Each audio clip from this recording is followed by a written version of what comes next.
Jimmy Kimmel just got suspended, and nobody knows when he's coming back. This isn't just late-night drama. This is about power, free speech, and how far TV networks will bend when the pressure's on. Disney's ABC came out and said, "Yeah, we're pulling Jimmy Kimmel live." For how long? The foreseeable future. In other words, nobody has a clue when or even if the show's coming back.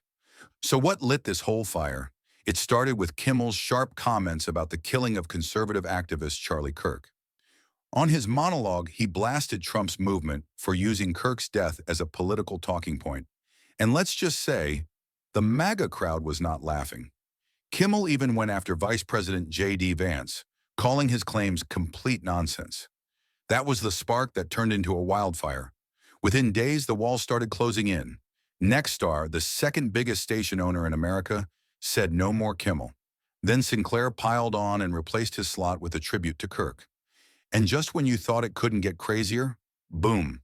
The FCC chair himself, Brendan Carr, Trump's guy, warned stations they could face fines or even lose their licenses if they kept airing Kimmel. That's the moment ABC folded like a cheap lawn chair. And here's the thing, this isn't some one-off oops. Just a few months ago, Stephen Colbert, the #1 late-night host, was canceled too.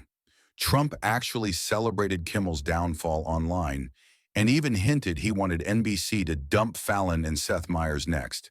See what's happening here? Late-night comedy, the place that used to roast presidents every night, suddenly looks very fragile. The backlash has been massive. Free speech groups are calling it straight-up government censorship. The Foundation for Individual Rights and Expression even said, late-night hosts now serve at the pleasure of the president. Harsh words, but you see their point. ABC insists this was all about public interest, saying Kimmel's comments were divisive. Nexstar tried to play it cool, saying it's time for cooler heads to prevail. But right now, cooler heads aren't so cool. Half the country sees censorship, the other half sees accountability. And Kimmel himself? Not a single word since this all went down. So what now? Is late night still just comedy? Or has it turned into a straight-up political battlefield?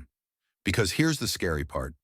Once voices this big can be silenced, it's not really about Kimmel anymore. The real question is, if he isn't safe to speak his mind, who is?